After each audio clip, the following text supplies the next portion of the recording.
মন্টিনি tan হলো একটি প্রেসক্রিপশনের ওষুধ যা হাঁপানি প্রতিরোধে এবং অ্যালার্জির লক্ষণ যেমন হাঁচি এবং সর্দির চিকিৎসার জন্য ব্যবহৃত হয়। মনোটিন 10 এটি হলো স্কয়ার কোম্পানি। এটি কি কাজ করে এবং এরা আপনার পার্শ্ব প্রতিক্রিয়া কি হইতে পারে চলাকালীন এবং মানে কোর্স চলাকালীন এবং আপনার কারা কারা এটা কাদের জন্য প্রযোজ্য, কিছু আপনাদের তথ্য দিব। আপনার মনোযোগ সহকারে এটি দেখবেন। এটি শ্বাসনালীতে প্রদাহ কমায় এবং শ্বাস-প্রশ্বাস সহজ করে। মন্টিনি ট্যান খাবারের সাথে বা খাবার ছাড়াই নেওয়া যেতে পারে, তবে সর্বাধিক সুবিধা পেতে একই সময়ে গ্রহণ করুন। আপনার যদি ব্যায়াম পরিচিত হাঁপানি থাকে, তবে ব্যায়ামের 2 ঘন্টা আগে এটি করার পরামর্শ দেওয়া হয়। এটি আপনার ডাক্তারের পরামর্শ হিসেবে নেওয়া উচিত।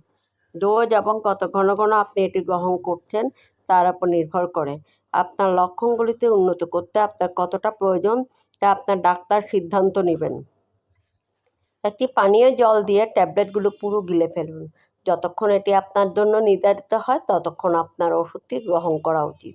হঠাৎ শ্বাসকষ্টের সমস্যা নিরাময় করে না, তবে সবসময় আপনার সাথে এটি ওষুধযুক্ত ইনহেলার রাখুন। বমি ভাব, বমি, মাথা ব্যথা, পেটে ব্যথা, ডায়রিয়া সহ কয়েকটি সাধারণ পার্শ্ব প্রতিক্রিয়া দেখা যেতে পারে। এটি একটি সাধারণ নিরাপদ ওষুধ। যদি এগুলো আপনাকে বিরক্ত করে বা গুরুতর বলে মনে হয়, আপনার ডাক্তারকে জানান। তাদের হ্রাস বা প্রতিরোধের উপায় থাকতে পারে।